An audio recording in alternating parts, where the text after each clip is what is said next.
அது ஒரு வெயில் காலம். அந்த காட்டுல வழக்கமா வெயில் காலத்துல உணவு பஞ்சம் ஏற்படும். அதே மாதிரி இந்த வருஷமும் வெயில் காலத்துல உணவு பஞ்சம் உண்டாயிடுச்சு. ஒரு நாள் காலையில உணவு தேட கிளம்பின பறவைகள் எல்லாம் ஒரு இடத்துல ஒன்னா கூடனாங்க. நண்பர்களே, இன்னைக்கு நாம உணவு தேட எந்த பக்கம் போக போறோம்? எந்த பக்கம் போனா என்ன? எந்த பக்கம் போனாலும் உணவு கன்ஃபார்மா கிடைக்குமா என்னன்னு யாராலையும் சொல்ல முடியல. நேத்தெல்லாம் உணவு தேடி எடுத்துக்கிட்டு வீட்டுக்கு போறப்ப ராத்திரி ஆயிடுச்சு. நண்பர்களே, இதுக்கப்புறம் நமக்கு இந்த கவலை கிடையாது. நேத்து நான் உணவு தேடி எடுத்துட்டு திரும்பி வரும்போது வழியில அபர்ணாக்காவை சந்திச்சேன். அவங்க கிட்ட நம்மளோட நிலைமையை எடுத்து சொன்னேன். அப்படியா? அவங்க என்ன சொன்னாங்க? இன்னையில இருந்து நம்மள மாதிரி பறவைகளுக்காக உணவையும் தண்ணீரையும் வீட்டுக்கு வெளியில இருக்கிற மரத்தடியில வைக்கிறதா சொல்லியிருக்காங்க. அப்படியா? மனிதர்கள்ல இப்படியும் சில நல்ல உள்ளம் கொண்டவங்க இருக்கிறத நினைச்சா ரொம்ப சந்தோஷமா இருக்கு. அப்புறம் இன்னும் இங்க காத்திருக்கணும், வாங்க இப்பவே கிளம்புவோம். இப்படி பேசிக்கிற நண்பர்கள் 3 பேரும் பிறகு மனிதர்களோட குடியிருப்பு பகுதியை நோக்கி பறக்க ஆரம்பிச்சாங்க. இப்படி தாழ்ந்து போன இவங்க வழியில பார்த்த காலுக்காவும் தடுத்து நிறுத்தி இப்படி பேச ஆரம்பிச்சது. நண்பர்களே, எல்லாரும் எங்க போய்கிட்டு இருக்கீங்க? உணவு இருக்கிற இடத்த பத்தி ஏதாவது தகவல் தெரிஞ்சுதா? அப்படி உங்களுக்கு தெரிஞ்சிருந்தா அங்க என்னையே அழைச்சுக்கிட்டு போங்க. நானும் ரொம்ப பசியில இருக்கேன். காலம்னா, நாங்க மனிதர்கள் வாழ்ற குடியிருப்பு பகுதிக்கு போறோம். நீங்க எங்க கூட வந்தா உங்களுக்கும் உணவும் தண்ணீரும் கிடைக்கும். ஆனா அங்க வந்து நீங்க உங்க வாழ்த்தனத்தை காட்டக்கூடாது. அப்படி நீங்க ஏதாவது செஞ்சா அந்த மனிதர்களுக்கு கோபம் வந்துருச்சுன்னா பிறகு எங்களுக்கு கிடைக்கிற உணவும் கிடைக்காம போயிடும். சோனா, எனக்கு உணவும் தண்ணீரும் கிடைச்சிருச்சுன்னா அதை விட சந்தோஷம் வேற எதுவும் இல்ல. என்னையும் உங்க கூட அழைச்சிக்கிட்டு போங்க. நான் எந்த வாழ்த்தனமும் பண்ண மாட்டேன். பிறகு நண்பர்கள் 3 பேரும் காலத்தையும் குத்துக்கிட்டு மனிதர்கள் வாழ்ற பகுதியை நோக்கி பறந்து போனாங்க. இன்னும் கொஞ்ச நேரத்துல நம்மள நம்பி எல்லா பறவைகளும் வந்துருவாங்க. அவங்களுக்கு நம்ம உடனே தண்ணீரும் உணவும் எடுத்து வைக்கணும். இப்படி யோசிச்ச அபர்ணாக்கா ஒரு கிணத்துல உணவும் ஒரு கிணத்துல தண்ணீரும் எடுத்துக்கிட்டு மரத்தடியை நோக்கி வந்தாங்க. இப்படி எடுத்துட்டு வந்த உணவையும் தண்ணீரையும் மரத்தடியில வச்சாங்க. கொஞ்ச நேரம் கழிச்சு எல்லா பறவைகளும் அந்த இடத்துக்கு வந்துட்டாங்க. இப்படி வந்தவங்க அங்க உள்ள உணவை சாப்பிட்டு தண்ணீரை குடிக்க ஆரம்பிச்சாங்க. இந்த சமயத்துல எல்லா பறவைகளும் ரொம்ப சந்தோஷமா இருந்தாங்க. பிறகு அடுத்தடுத்த வந்த நாட்கள்ல எல்லா பறவைகளோட வாழ்க்கையும் விவசாயியோட மனைவி இப்படி உணவும் தண்ணீரும் கொடுத்ததால எந்த பிரச்சனையும் இல்லாம ரொம்ப நல்லா போய்கிட்டு இருந்தது. இப்படி சந்தோஷமா போய்கிட்டு இருந்த பறவைகளோட வாழ்க்கையில யாரு கண்ணு பட்டுச்சுன்னு தெரியல. ஒரு நாள் அவங்களோட மகிழ்ச்சியான வாழ்க்கைக்கு ஒரு பிரச்சனை வந்தது. ஒரு நாள் அபர்ணாக்கா வழக்கம் போல பறவைகளுக்காக உணவும் தண்ணீரும் எடுத்துட்டு வர சமயத்துல விவசாயி தன்னுடைய நாட்டு வேலையை எடுத்துக்கிட்டு வீட்டுக்கு வந்துகிட்டு இருந்தாரு. இப்படி வந்து விவசாயி அபர்ணாக்கா ஒரு கையில உணவு இன்னொரு கையில தண்ணீரும் எடுத்துட்டு வரத காத்துட்டாரு. அபர்ணா, இந்த உணவையும் தண்ணீரையும் யாருக்காக எடுத்துக்கிட்டு வர? என்னங்க, இந்த உணவையும் தண்ணீரையும் நான் பறவைகளுக்காக கொண்டு வரேன். நான் தினமும் இப்படி அவங்களுக்கு உணவு கொடுக்கறது வழக்கம். இந்த மரத்தடியில இத வச்சுட்டா பறவைகள் பசிக்கிறப்ப இத சாப்பிட்டு சந்தோஷமா பறந்து போவாங்க. அபர்ணா, நீ இந்த மாதிரி உணவை வீணாக்குவன்னு நான் நினைக்கவே இல்ல. இந்த தானியங்களை விளைவிக்க நான் எவ்வளவு கஷ்டப்படுறேன்னு உனக்கு தெரியுமா? இப்படி நீ தினமும் வீணாகிற தானியங்களை சேர்த்து வச்சா ஒரு நாள் இல்ல ஒரு நாள் அது நமக்கு உதவும். என்னங்க நீங்க இப்படி பேசுறீங்க? இந்த தானியங்களை அந்த பறவைகள் சாப்பிட்டு எவ்வளவு சந்தோஷமா பறந்து போவாங்க தெரியுமா? அதுவும் இல்லாம இந்த கொஞ்சம் தானியங்களை நாம அந்த பறவைகளுக்கு கொடுக்கறதால நமக்கு எந்த நஷ்டமும் ஏற்படாது. நீ எனக்கு புத்தி சொல்லாத, நான் சொல்றத செய். இந்த உணவையும் தண்ணீரையும் எடுத்துக்கிட்டு வீட்டுக்குள்ள போ. விவசாயி இப்படி கோபமா சொன்னதும் வேற வழி இல்லாத அபர்ணாக்கா உணவையும் தண்ணீரையும் எடுத்துக்கிட்டு தன்னோட வீட்டுக்குள்ள திரும்பி போயிட்டாங்க. பிறகு கொஞ்ச நேரம் கழிச்சு வழக்கம் போல எல்லா பறவைகளும் உணவு சாப்பிடறதுக்காக அபர்ணாக்கா வீட்டுக்கு வந்தாங்க.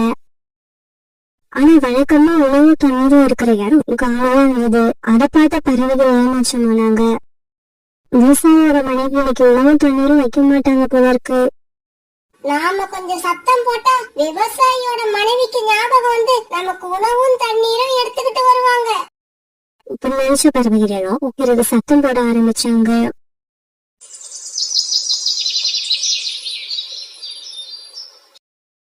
பறவைகளோட சத்தத்தை கேட்ட விவசாயி வீட்டை விட்டு வெளியே வந்தாரு. இங்க பாருங்க பறவைகளே, நீங்க என்னதான் சத்தம் போட்டாலும் உங்களுக்கு இங்க உணவும் தண்ணீரும் கிடைக்காது. நான் உங்களுக்கு உணவு கொடுக்கறதுக்காக வயல்ல போய் வேலை செய்யல. போங்க, போய் வேற எங்கேயாவது உங்களுக்கு தேவையான உணவையும் தண்ணீரையும் தேடிக்கோங்க. விவசாயி அப்படி கோவமா சொன்னதும் அந்த பறவைகள் எல்லாரும் அங்கிருந்து ஸ்தோகமா பறந்து போயிட்டாங்க. இப்படி போன பறவைகள் எல்லாம் மைதானத்துக்கு போய் அங்க ஏதாவது உணவு கிடைக்குதான்னு தேட ஆரம்பிச்சாங்க. இப்படியே சில நாட்கள் நகர்ந்துச்சு. ஒரு நாள் விவசாயி தன்னுடைய சோள வயலுக்கு போய் பார்க்கும்போது சோள செடிகள் எல்லாம் காஞ்சு போயிருந்தது. தன்னுடைய சோள வயல் இப்படி காஞ்சி கிடக்கிறத பார்த்துட்டு விவசாயி ரொம்ப சோகமாயிட்டாரு. என்ன இது, வர வர நம்ம சோள வயல் காஞ்சு போய்கிட்டே இருக்கு. இத பாக்குறப்ப எனக்கு மனசு ரொம்பவும் கஷ்டமா இருக்கு. ஒரு கொஞ்ச நேரம் கழிச்சு விவசாயியோட மனைவி விவசாயிக்கு உணவு எடுத்துட்டு வந்தாங்க. என்னங்க, நம்ம சோள வயல் ஏன் இப்படி காஞ்சி போயிருக்கு? நம்ம வயலுக்கு என்னாச்சு?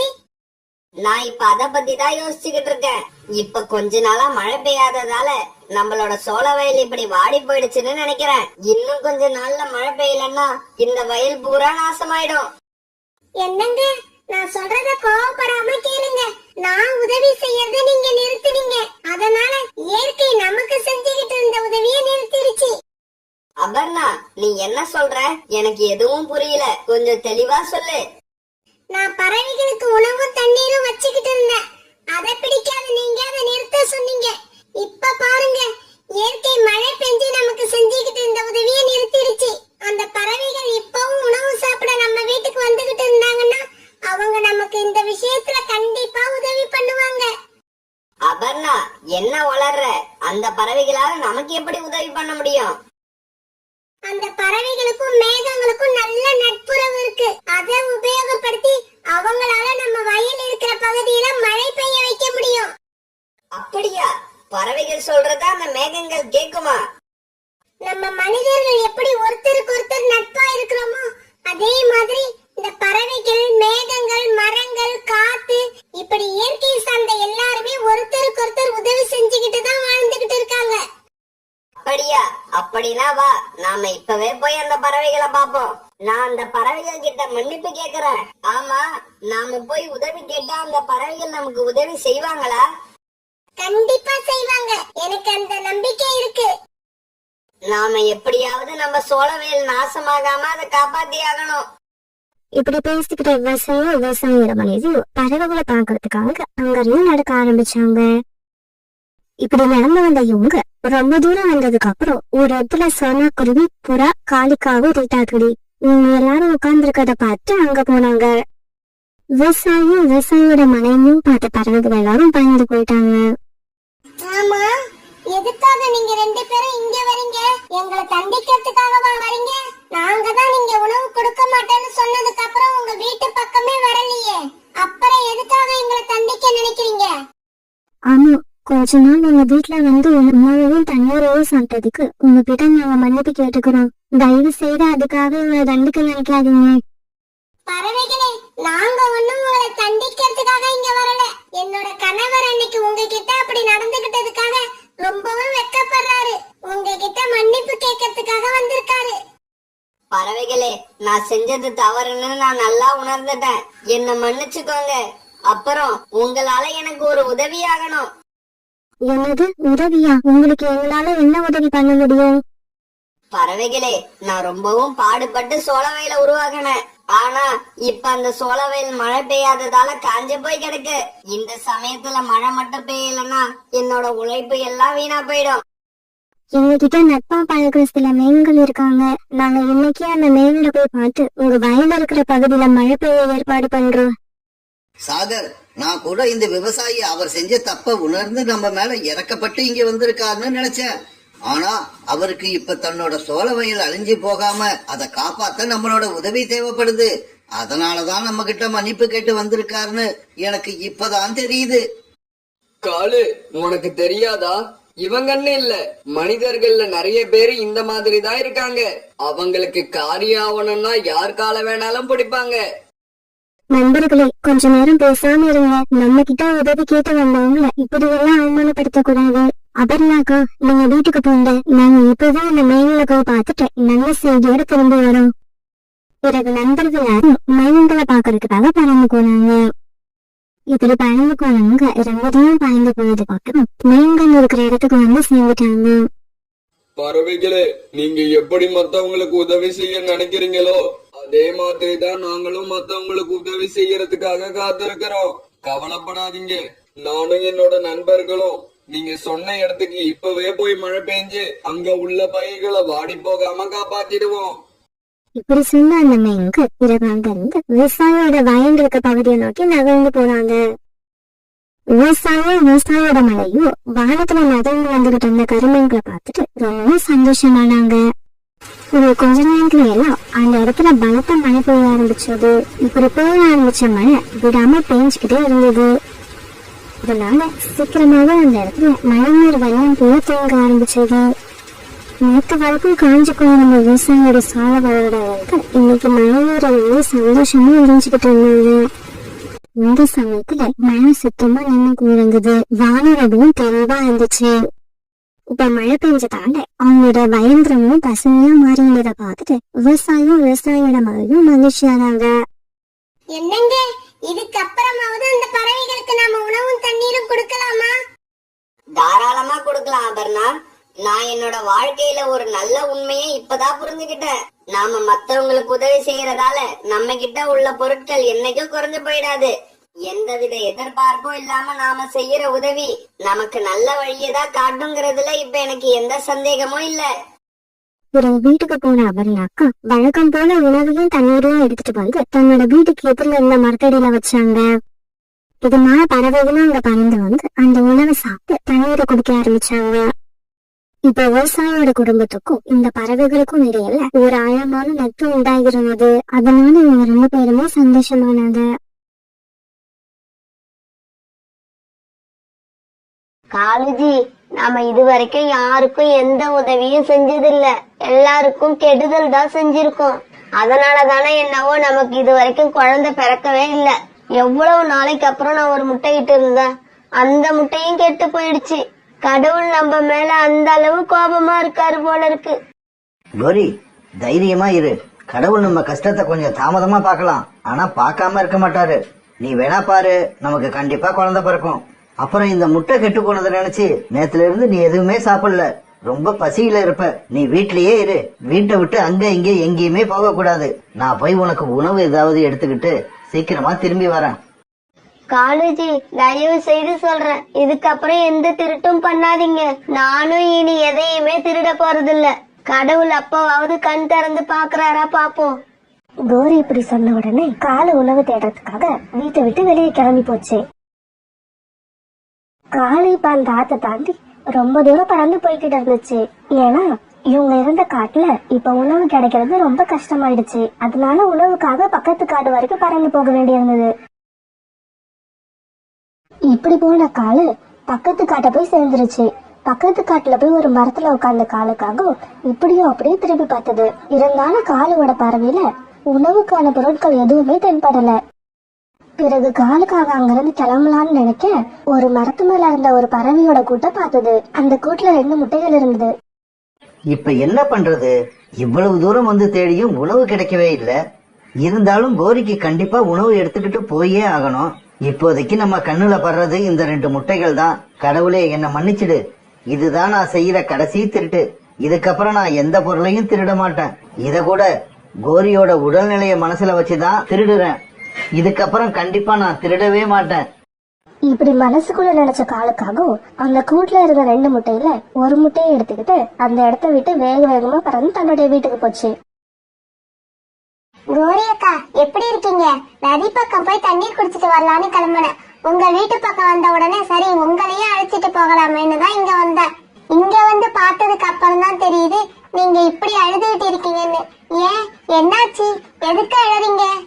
சோனா, நானே ரொம்ப நாளைக்கு அப்புறம் இப்பதான் ஒரு முட்டையிட்டு இருந்தேன். அந்த முட்டையும் நேத்து கெட்டு போயிடுச்சு. இன்னைக்கு காலையில தான் அதையும் தூக்கி வெளியில போட்டேன். என்னோட தலையெழுத்த நினைக்கும் போது எனக்கு பசியும் எடுக்கல, தாகமும் எடுக்கல. கோரியக்கா, உங்களோட நிலைமையை என்னால புரிஞ்சுக்க முடியுது. இருந்தாலும் அதை நினைச்சுக்கிட்டே இப்படி சாப்பிடாம தண்ணி குடிக்காம இருந்தா உங்களால எதையும் சாதிக்க முடியாது. வாழ்க்கையில நாம எதிர்நீச்சல் போட்டுதான் ஆகணும். ஆனா முடிவு இன்பமா இருக்கணுமா துன்பமா இருக்கணுமாங்கிறத கடவுள் தான் முடிவு பண்ணுவாரு. நீங்க வேணா பாருங்க, இவ்வளவு தூரம் மனசு கஷ்டப்படுற உங்களுக்கு கடவுள் கூடிய சீக்கிரம் ஒரு இன்பத்தை கொடுப்பாரு. இப்ப பட்ட கஷ்டம் எல்லாம் அப்ப மறந்து போயிடும். சோனா, நானும் என் மனசுக்கு எவ்வளவோ சமாதானம் சொல்லி பாக்குறேன். ஆனா என் மனசு சமாதானம் ஆகவே மாட்டேங்குது. நிமிஷத்துக்கு நிமிஷம் அந்த கெட்டு போன முட்டையே நினைச்சுக்கிட்டு இருக்கு. கோரி அக்கா, எனக்கு வேற டைம் ஆயிட்டே இருக்கு. ஏன்னா அங்க ஆத்தங்கரையில புறா அண்ணா எனக்காக காத்துட்டு இருக்கோம். இப்ப நாங்க ஆத்தங்கரைக்கு போய் தண்ணி குடிச்சிட்டு உடனே நாங்க உணவு தேட கிளம்பணும். பிறகு சோனா குருவி கிளம்பி நதி பக்கத்தை நோக்கி பறந்து போச்சு. ஏதோ ஒரு பறவை கூட்டுல இருந்து ஒரு முட்டையை திருடி எடுத்துக்கிட்டு வந்த காலுக்காக வழியில எங்கேயும் நிக்கவே இல்ல, ரொம்ப வேகமா பறந்து தன்னோட வீட்டுக்கு வந்து சேர்ந்துருச்சு. காலுஜி, இந்த முட்டையை எங்க இருந்து எடுத்துட்டு வந்தீங்க? எந்த பறவையோடது இந்த முட்டை?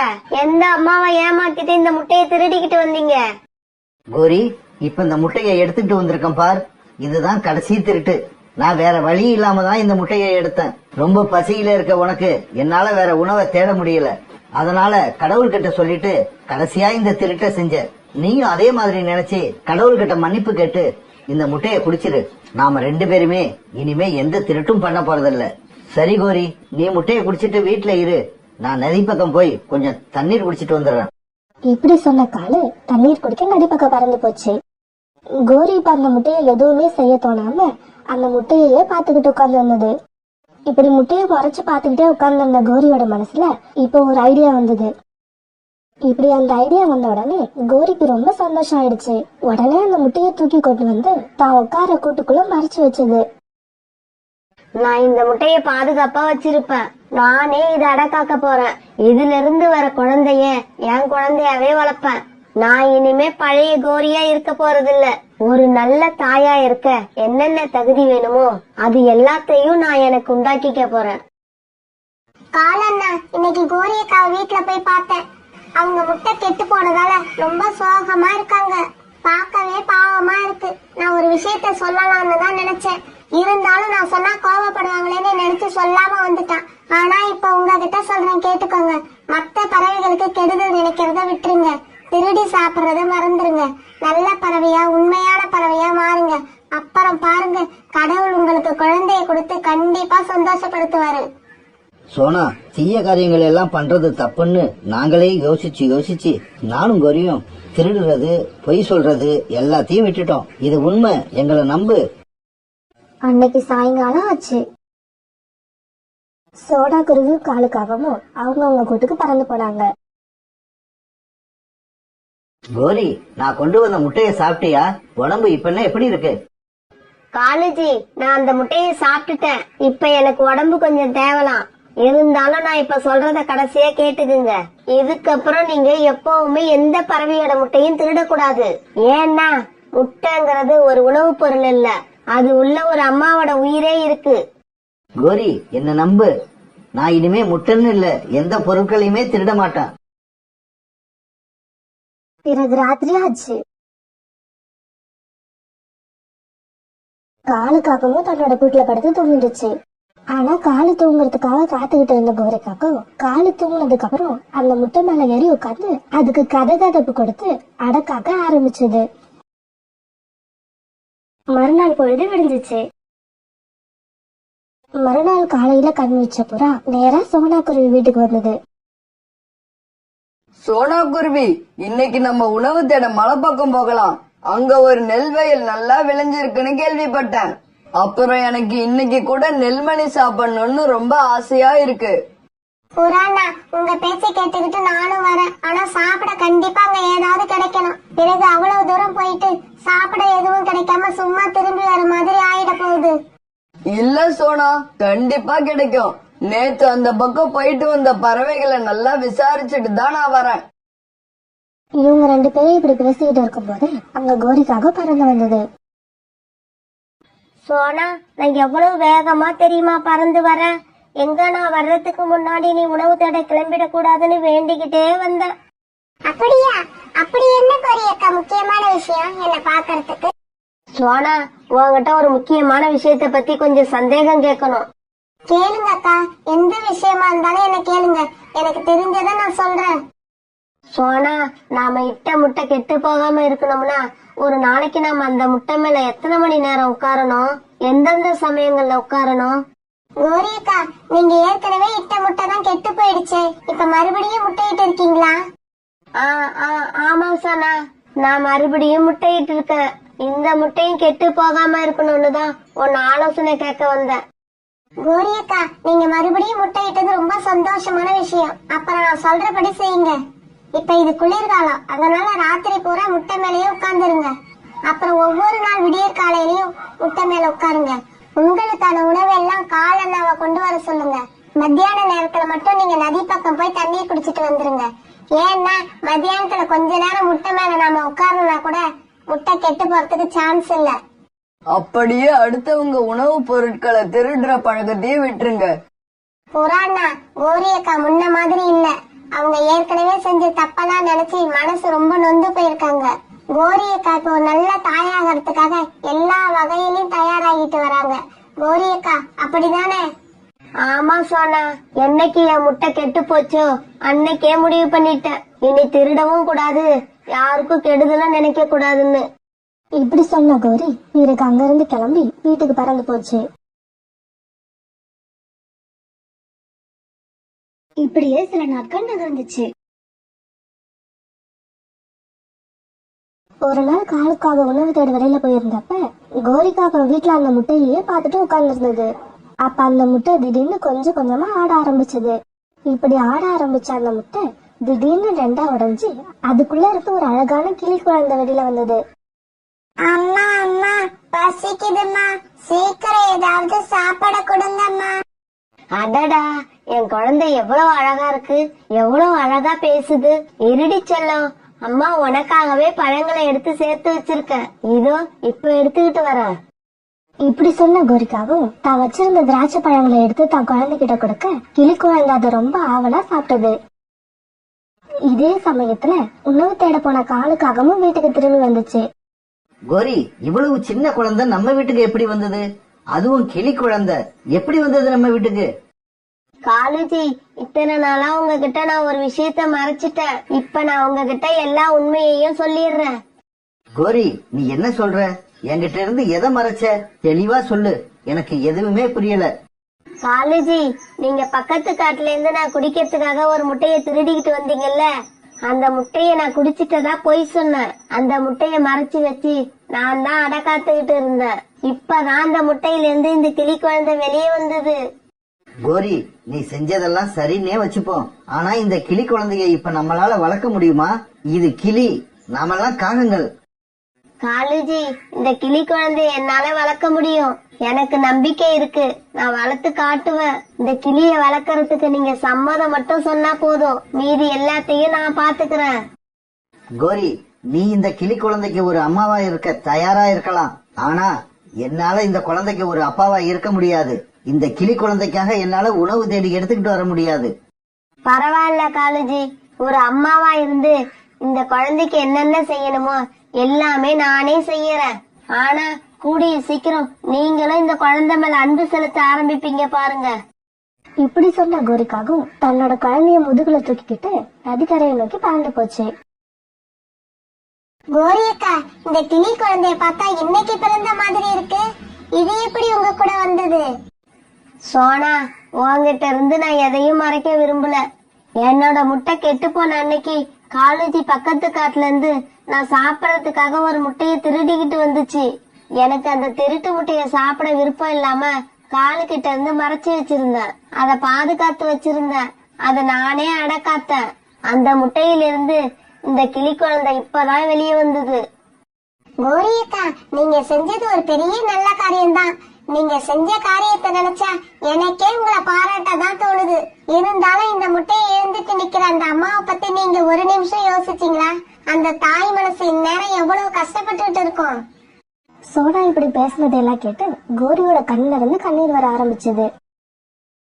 கோரியக்கா, நீங்க இந்த கிளி குழந்தைய நீங்களே வளர்க்கறதா முடிவு பண்ணிட்டீங்களா? என்ன சொன்னா? என்ன பார்த்து இப்படி கேக்குற? குழந்தைக்காக நான் எவ்வளவு ஏங்கிக்கிட்டு இருந்தேன்னு உனக்கு தெரியாதா? கடவுளா பார்த்து கொடுத்த இந்த குழந்தைய நான் கண்டிப்பா கைவிட மாட்டேன். இந்த குழந்தையோட அம்மா இதை வளர்க்கறத விட 1000 மடங்கு நான் அன்பா வளர்ப்பேன். இந்த குழந்தைக்காகவே என்கிட்ட அந்த தீய பழக்கத்தை எல்லாத்தையும் விட்டுட்டேன். இந்த குழந்தைய ஒரு நல்ல பறவையா வளர்த்து காட்டுவேன். கோரி அக்கா, நீங்க பேசுறதெல்லாம் கேட்கும் போது எனக்கு சந்தோஷமா தான் இருக்கு. இருந்தாலும் இந்த குழந்தையால இப்ப எதுவும் உங்களுக்கு பிரச்சனை இல்ல.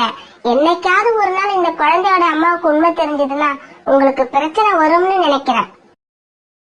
பிறகு சாயங்காலம் ஆச்சு. சோனா குருவி தன்னோட வீட்டுக்கு பறந்து போச்சு.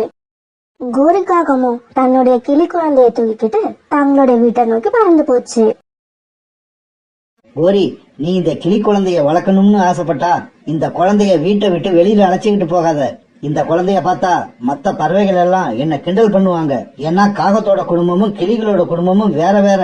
நம்ம ஜாதிக்கும் கிளி ஜாதிக்கும் ஒத்து வராது.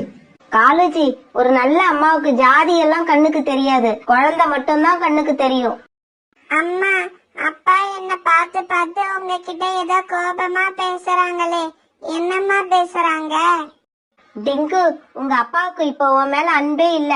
ஆனா நீ அத நினைச்சு கவலைப்படாத. நீ இன்னும் கொஞ்சம் வளர்ந்துட்டினா உன் மேல அன்பு செலுத்த ஆரம்பிச்சிடுவாங்க. பிறகு ராத்திரி ஆச்சு. எல்லாரும் படுத்து தூங்குனாங்க.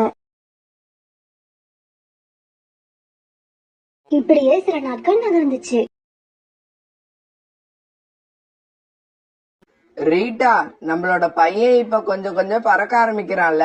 இன்னும் கொஞ்ச நாள்ல நம்ம உணவு தேட போறப்ப அவனும் நம்ம கூட வர ஆரம்பிச்சிருவான். என் குழந்தை இப்ப விளையாட துணை இல்லாம தனியா உட்கார்ந்து இருக்கிறத பார்த்தா எனக்கு மனசு ரொம்ப கஷ்டமா இருக்குங்க. என்னோட இன்னொரு முட்டையை எந்த கழுகு திருடிட்டு போய் குடிச்சிச்சோ, அந்த முட்டை மட்டும் என்னிடம் திருட்டு போகாம இருந்திருந்தா இந்நேரம் அந்த குழந்தையும் பிறக்க ஆரம்பிச்சிருக்கோம். ரீட்டா, இந்த குழந்தைய பார்த்து சந்தோஷப்படறதுக்கு திருட்டு போன முட்டைய மறந்துரு. அதையே நினைச்சுக்கிட்டு இருந்தா உன்னால நிம்மதியா இருக்க முடியாது. நானும் அதை மறக்கணும்னு தான் நினைக்கிறேன். ஆனா என்னையும் அறியாம அப்பப்ப அந்த முட்டை நினைப்பு வந்துகிட்டே இருக்கு. சரி ரீட்டா, சீக்கிரம் கிளம்பு. இன்னைக்கு நாம கடற்கரை பக்கம் போகணும். அங்க சுவையான கொய்யா பழங்கள் நிறைய இருக்குன்னு கேள்விப்பட்டேன். பிறகு அந்த கிளியோட குடும்பம் கடற்கரையை நோக்கி பறந்து போச்சு. நம்ம கிட்ட இருந்து திருட்டு போன முட்டையில இருந்து வெளிவந்த கிளி குழந்தை இப்ப பக்கத்து காட்டுல ஒரு காகம் குடும்பத்துல வளருதுங்கிற விஷயம் இவங்க யாருக்குமே தெரியாது. கோரி, கடற்கரை பக்கம் உள்ள காட்டுல இப்ப பழங்கள் கொஞ்சம் அதிகமா கிடைக்குதுன்னு கேள்விப்பட்டேன். அதனால நான் இன்னைக்கு அந்த பக்கம் தான் போறேன். ஆனா இந்த குழந்தைக்கு என்னால உணவு கொண்டு வர முடியாது. இந்த குழந்தைக்கு உணவு வேணும்னா அத நீயே உன்னோட சொந்த முயற்சியில கொண்டு வந்துக்க. இத கேட்ட அந்த கிளி குழந்தை அழ ஆரம்பிச்சது. காலேஜி, உங்களுக்கு கொஞ்சம் கூட இரக்கமே கிடையாதா? நீங்க சொன்னதை கேட்டுட்டு இந்த குழந்தை எப்படி அழுவுது பாருங்க. இந்த குழந்தை உங்களை அப்பான்னே நினைச்சுக்கிட்டு இருக்கு. நீங்க இது உங்களோட குழந்தையா கூட நினைக்க வேண்டாம். இது கிட்ட வெறுப்ப காட்டாமலாவது இருங்க. கோரி இப்படி சொல்ல அதுக்கு எந்த பதிலும் சொல்லாம காலுக்காக வீட்டை விட்டு பறந்து போச்சு. இப்படி கிளம்புன காலுக்காக கடற்கரை பக்கம் உள்ள காட்டை நோக்கி பறந்து போச்சு. இப்படி பறந்து போன காலுக்காக கொஞ்ச நேரத்துல கடற்கரை பக்கம் உள்ள காட்டுக்கு போய் சேர்ந்துருச்சு. அங்க நிறைய மரங்கள்ல வகை வகையான பழங்கள் இருந்துச்சு. இதையெல்லாம் பார்த்து ரொம்ப சந்தோஷமான காலுக்காக ஒரு மரத்துல உட்கார்ந்து கொஞ்சம் பழங்களை சாப்பிட்டது. நாம இன்னைக்கு வீட்டுக்கு திரும்பி போகும்போது கோரிக்கு நிறைய பழ வகைகளை கொண்டு போலாம். இப்படி நினைச்சு ரொம்ப சந்தோஷப்பட்ட காலு சாப்பிட்ட களைப்பு போக்கு ஒரு மரத்தோட அடியில படுத்து லேசா கண்ணை மூடிச்சு. இப்படி கண்ணை மூடின காலுக்காக கொஞ்ச நேரத்துல தன்னை அறியாம நல்லா தூங்கிடுச்சு. இப்படி காலுக்காக தூங்கின கொஞ்ச நேரம் கழிச்சு அந்த மரத்து மேல ஒரு கழுகு வந்து உட்கார்ந்தது. அப்படி வந்து அந்த கழுகு உட்கார்ந்த கிளை ஏற்கனவே உடைஞ்சு போய் அந்த மரத்தோட லேசா ஒட்டிக்கிட்டு இருந்த கிளை. அப்படி இருந்த அந்த வலிமை இல்லாத கிளை மேல கழுகு வந்து உட்கார்ந்த உடனே கழுகோட பாரம் தாங்காம அந்த கிளை முறிச்சுக்கிட்டு கீழே விழுந்தது. அப்படி விழுந்த கிளையும் நேரா மரத்தை கீழே தூங்கிட்டு அந்த காலுக்காக மேல போய் விழுந்தது. என்ன காப்பாத்துங்க, என்ன காப்பாத்துங்க, யாராவது என்ன காப்பாத்துங்க, என் மேல மரத்தோட கிளவுன்னு விழுந்து இருக்கு, என்ன யாராவது காப்பாத்துங்க. இப்படி கத்தின காலுக்காகவும் அந்த கிளைய கீழே தள்ள எவ்வளவோ முயற்சி பண்ணுச்சு. இருந்தாலும் காலுக்காகத்தால அந்த கிளைய அசைக்க கூட முடியல. இப்படி முயற்சி செஞ்சுக்கிட்டு இருந்த காலுக்காக ஒரு கட்டத்துல உடல் ரொம்ப களைச்சு போய் யாராவது வந்து தூக்கி விட மாட்டாங்களா அப்படின்னு எதிர்பார்க்க ஆரம்பிச்சது.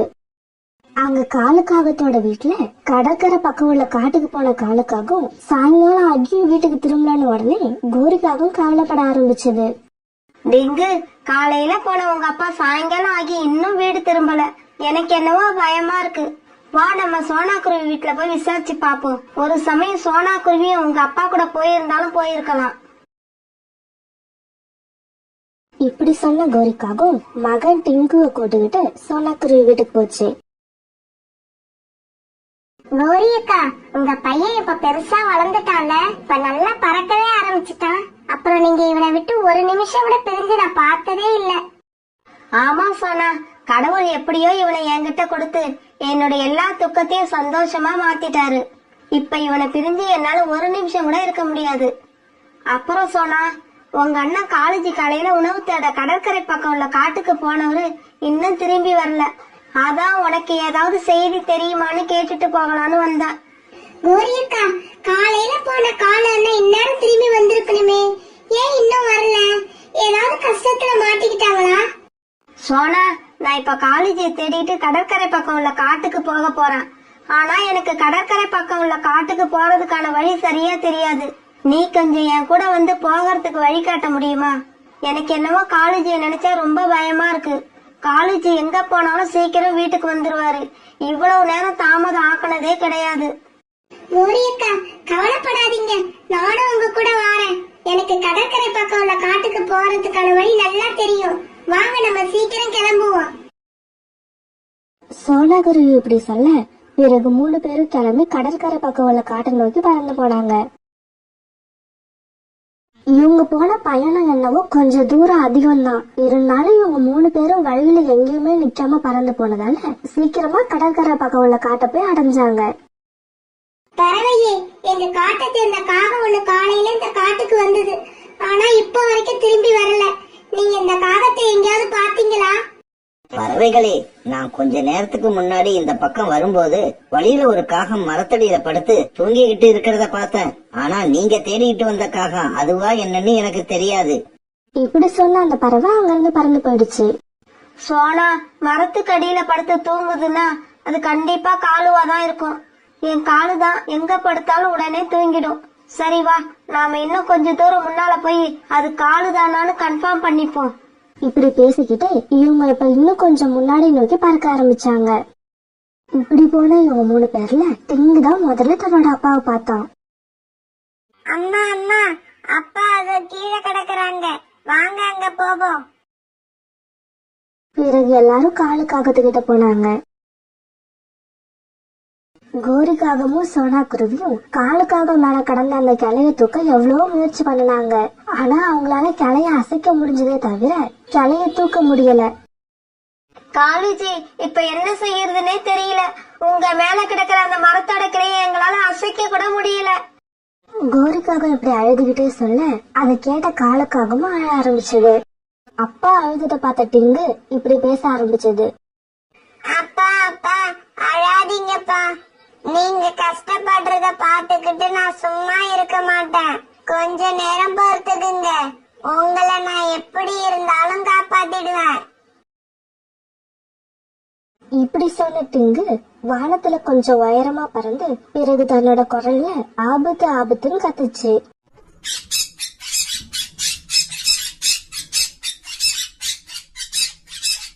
டிங்குவோட ஆபத்து குரல கேட்ட நிறைய கிளிகள் உடனே அந்த இடத்துக்கு வேகமா பறந்து வந்தாங்க. என்னோட அப்பா அந்த மரக்கிளைக்கு கீழே மாட்டிக்கிட்டாங்க. தயவு செய்து எல்லாரும் அந்த மரக்கிளைய தூக்கி எங்க அப்பாவை காப்பாத்துங்க. டிங்கு கிளி இப்படி சொன்ன உடனே எல்லா கிளிகளும் அந்த மரக்கிளைய தூக்கி காலுவை காப்பாத்திட்டாங்க. இப்படி அந்த மரக்கிளைய தூக்கி காலுவை காப்பாத்தின உடனே மீதி எல்லா கிளிகளும் பறந்து போயிட்டாங்க, ஒரு 3 கிளிகளை தவிர. அந்த கிளிகள் ரீட்டாவோட கணவன், அவங்களோட குழந்தை. தங்களோட இனத்தை சேர்ந்த ஒரு கிளி காகத்தை அப்பா அப்பான்னு கூப்பிட்ட உடனே ஆச்சரியப்பட்டுதான் அவங்க 3 பேரும் அங்கேயே நின்னாங்க. ரீட்டா, இங்க பாத்தியா?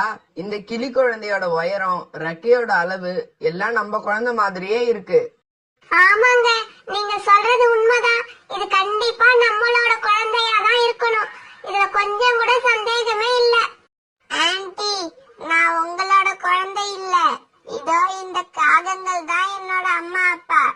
இந்த கிளி இப்படி சொன்னதை கேட்ட காலுவோட கண்ணுல இருந்து இப்ப கண்ணீர் வர ஆரம்பிச்சது. உண்மையை சொல்லுங்க, நீங்க எல்லாம் யாரு? இந்த கிளி குழந்தை உங்ககிட்ட எப்படி வந்தது? இது எங்களோட குழந்தை தானே? காலேஜி வாங்க நாம இந்த இடத்தை விட்டு போவோம். என்னோட குழந்தைய நான் யார்கிட்டயும் கொடுக்க மாட்டேன். இவன் என்னோட குழந்தை, இவன் எனக்கு வேணும். நானும் அம்மாதான். அப்ப என் குழந்தை எனக்கு தேவையில்லையா? இந்த குழந்தைய பிரிஞ்சு நான் எவ்வளவு கஷ்டப்பட்டேன்னு எனக்கு தான் தெரியும். நான் கூட்டுல வச்சிருந்த 2 முட்டையில ஒரு முட்டைய காணோம்னு மட்டும்தான் எனக்கு தெரியும். மத்தபடி இந்த முட்டை உங்ககிட்ட எப்படி வந்து சேர்ந்ததுன்னு எனக்கு தெரியாது. அந்த கிளி இப்படி சொன்ன உடனே இப்ப சோனா குருவி, கோரிக்காவும் காலுக்காகவும் இவங்க 3 பேருக்குமே அந்த கிளி குழந்தை அவங்களோட குழந்தைதாங்கிற உண்மை தெளிவா புரிஞ்சது. உண்மைதான், உங்க கூட்டுல இருந்து முட்டைய திருடிக்கிட்டு போனது நான் தான். நான் அந்த முட்டைய என் மனைவிக்கு உணவா எடுத்துக்கிட்டு போனேன். ஆனா கோரி அந்த முட்டைய கொல்ல விரும்பல. எனக்கு தெரியாமலே அதை பாதுகாத்து வச்சிருந்து இந்த குழந்தை வெளிவந்த உடனே அதை தன்னோட சொந்த குழந்தையாக்கிக்கிட்டா. இந்த குழந்தைய அவளேதான் வளர்க்கிறா. இந்த குழந்தை மேல அவ உயிரையே வச்சிருக்கா. தயவு செய்து இந்த குழந்தைய மட்டும் கேட்டுறாதீங்க. இது வரைக்கும் இந்த குழந்தை இல்லாம தன்னால வாழ முடியாதுன்னு கோரி மட்டும்தான் சொல்லுவா. ஆனா இப்ப என்னாலயும் இந்த குழந்தை இல்லாம வாழ முடியாது. சோனா குருவிக்கு என்ன பண்றதுனே தெரியல, யார் பக்கம் பேசுறதுன்னு தெரியல. 2 பேருமே குழந்தை வேணும்னு கேக்குறாங்க. இதுல என்ன முடிவு எடுக்கிறதுன்னு தெரியாம சோனா குருவி தவிச்சுக்கிட்டு இருந்தது. அப்ப அந்த பக்கமா ஒரு பெரிய பறவை ஒண்ணு பறந்து வந்தது. அது இந்த இடத்துல கூட்டமா பறவைகள் நிக்கிறத பார்த்த உடனே இங்க வந்து இப்படி கேட்டது. பறவைகளே, எதுக்காக இங்க எல்லாரும் கூட்டமா நிக்கிறீங்க? என்ன பிரச்சனை? இப்படி கேட்ட அந்த பறவைக்கு சோனா குருவி நடந்த எல்லா விஷயத்தையும் தெளிவா ஆரம்பத்துல இருந்து எடுத்து சொல்லுச்சு. இப்ப இங்க உள்ள பிரச்சனையே இந்த குழந்தைய யார் எடுத்துக்கிட்டு போய் வளர்க்கறது அப்படிங்கறதுதான். கிளியோட கூட்டுல இருந்து காகம் முட்டைய திருடிக்கிட்டு போனது தப்புதான். ஆனா அதை குடிச்சு தான் பசிய போக்கிக்காம அதை பாதுகாத்து அடகாத்து அதுல இருந்து குழந்தைய வெளிவர வச்சு அது மேல இவ்வளவு பாசமாய் இருக்கிற பெண் காகத்தை நான் பாராட்டுறேன். ஆனா அதே சமயம் எந்த தவறும் செய்யாம தன்னோட முட்டைய திருட்டு கொடுத்துட்டு நிக்கிற அந்த பெண் கிளியையும் பார்க்க பாவமா தான் இருக்கு. அதனால இந்த விஷயத்துல என்னோட கருத்து என்னன்னா, கிளிகளே, நீங்க உங்க குழந்தைய தூக்கிக்கிட்டு இந்த காகங்கள் கூடவே அவங்க காட்டுக்கு போங்க. பிறகு அங்க போய் 2 குடும்பமும் ஒன்னா தங்குறாப்புல ஒரு பெரிய வீடு கட்டிக்கிங்க. இந்த 2 குழந்தைகளையும் வச்சுக்கிட்டு நீங்க 4 பேரும் ஒரே குடும்பமா சந்தோஷமா இருங்க. அந்த பறவையோட கருத்து எல்லாருக்குமே ரொம்ப பிடிச்சதால அப்படியே நடக்க சம்மதிச்சிட்டாங்க. பிறகு அந்த கிளி குடும்பத்தையும் கூட்டுக்கிட்டு சோனா குருவி, காலுக்காகவும் கோரிக்காகவும் இவங்க எல்லாரும் ரொம்ப சந்தோஷமா பறந்து போனாங்க.